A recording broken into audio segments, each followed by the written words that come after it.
Cyber నేరగాళ్లు రెచ్చిపోతున్నారు. అమాయకులనే కాకుండా చదువుకున్న వారిని సైతం బుర్డి కొట్టిస్తున్నారు. ఎప్పటికప్పుడు అప్రమత్తంగా ఉంటూ జనాలను దోచుకుంటున్నారు. వీటిలో సైబర్ నేరగాళ్లు ప్రధానంగా వాడే ఆయుధం ఓటీపీ. అమాయకులకు ఫోన్లు చేసి ఓటీపీ తెలుసుకుని లక్షలాది రూపాయలు కొల్లగొడుతున్నారు. ఈ క్రమంలో హైదరాబాద్ నగర సైబర్ క్రైమ్ విభాగపు డిప్యూటీ కమిషనర్ ప్రజలకు కొన్ని కీలక సూచనలు చేస్తున్నారు. ప్రజలను అప్రమత్తంగా ఉండాలని కోరుతున్నారు. ఇంతకీ డిప్యూటీ కమిషనర్ ఏం చెబుతున్నారు? Let's watch.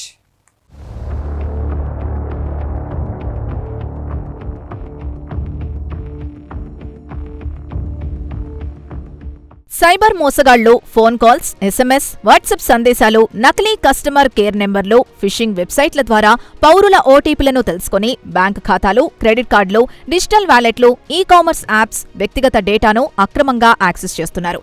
ఓటీపీ దొరికిన వెంటనే భారీ డబ్బు నష్టం మరియు వ్యక్తిగత డేటా దుర్వినియోగం జరుగుతుందని హైదరాబాద్ నగర సైబర్ క్రైమ్ విభాగపు డిప్యూటీ కమిషనర్ చెబుతున్నారు.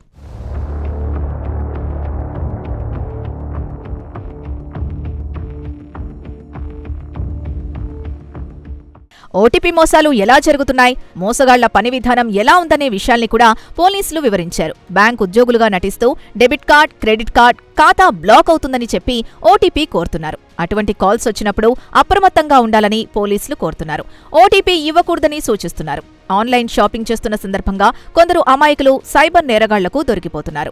క్యాష్ బ్యాక్ అని చెబుతూ సైబర్ క్రిమినల్స్ మోసాలకు పాల్పడుతున్నారు.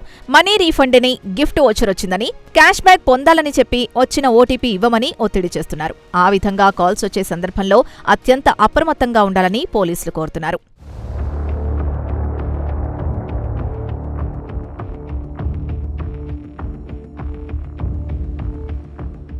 గూగుల్లో కస్టమర్ కేర్ నెంబర్ల కోసం వెతికే క్రమంలో కూడా సైబర్ నేరగాళ్లు కాటు వేస్తున్నారు. నకిలీ నెంబర్లు అందుబాటులో ఉంచుతున్నారు. ఆ నకిలీ నెంబర్లే నిజమైన నెంబర్లని భ్రమపడిన కొందరు వ్యక్తులు సైబర్ నేరగాళ్లకు దొరికిపోతున్నారు. సైబర్ మోసగాళ్లు కాల్ లిఫ్ట్ చేసి వెరిఫికేషన్ కోసం ఓటీపీ ఇవ్వమని కోరుతున్నారు. వారు చెప్పేది నిజమేనని నమ్మిన వ్యక్తులు అడ్డంగా దొరికిపోతున్నారు. డబ్బులు పోగొట్టుకుంటున్నారు. ఉద్యోగాలు వెతికే నిరుద్యోగులకు, లోన్లు కావాల్సొచ్చిన వ్యక్తులకు కూడా సైబర్ నేరగాళ్లు వల పన్నుతున్నారు. వెంటనే ఉద్యోగం లేదా లోన్ వస్తుందని చెప్పి ఓటీపీ అడుగుతున్నారు. నమ్మిన వాళ్లను నట్టేట ముంచుతున్నారు.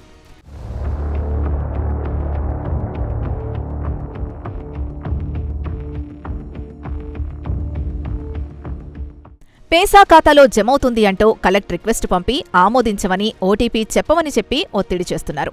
అటువంటి కాల్స్ పట్ల అప్రమత్తంగా ఉండాలని పోలీసులు కోరుతున్నారు. అదేవిధంగా వ్యక్తిగత వివరాలు, ఓటీపీ తెలుసుకుని డూప్లికేట్ సిమ్ తీసుకుని బ్యాంకింగ్ మోసాలకు పాల్పడుతున్నారు కొందరు సైబర్ నేరగాళ్లు. అవి కాకుండా డెలివరీ బాయ్, మార్కెట్ స్పేస్ ఏజెంట్లుగా నటిస్తున్న కొందరు నేరగాళ్లు రీఫండ్ ఇస్తామని చెప్పి ఓటీపీ కోరుతున్నారు. నిజమేనని నమ్మి ఓటీపీ షేర్ చేసిన వారి అకౌంట్లు గుల్ల చేస్తున్నారు.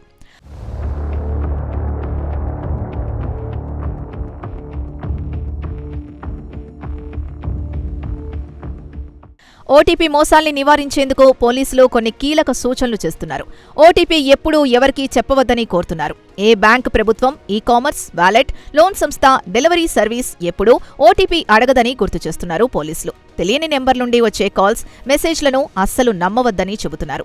Card activation, KYC, EMI, loan, reward పాయింట్లు, రీఫండ్ కోసం ఓటీపీ అడిగితే వెంటనే కాల్ కట్ చేయండని పోలీసులు సూచిస్తున్నారు. తెలియని యూపీఐ కలెక్ట్ రిక్వెస్ట్ ఆమోదించొద్దని కూడా పోలీసులు స్పష్టం చేస్తున్నారు. మీ ఖాతాలో పేసా వస్తే ఓటీపీ చెప్పాల్సిన అవసరం లేదని, కలెక్ట్ రిక్వెస్ట్ కూడా ఆమోదించకండని హైదరాబాద్ నగర సైబర్ క్రైమ్ విభాగపు డిప్యూటీ కమిషనర్ క్లారిటీ ఇస్తున్నారు.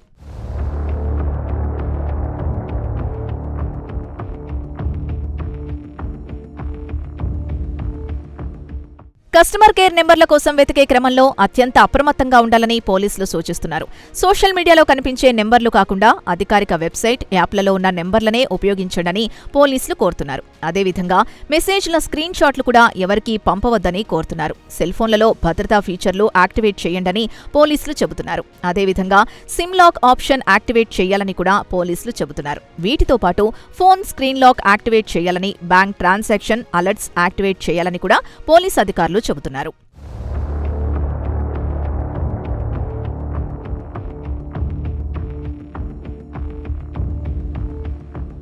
సందేహాస్పద ఘటనలు జరిగిన వెంటనే 1930 నెంబర్కి కాల్ చేసి సాయం పొందాలని కూడా పోలీసులు కోరుతున్నారు.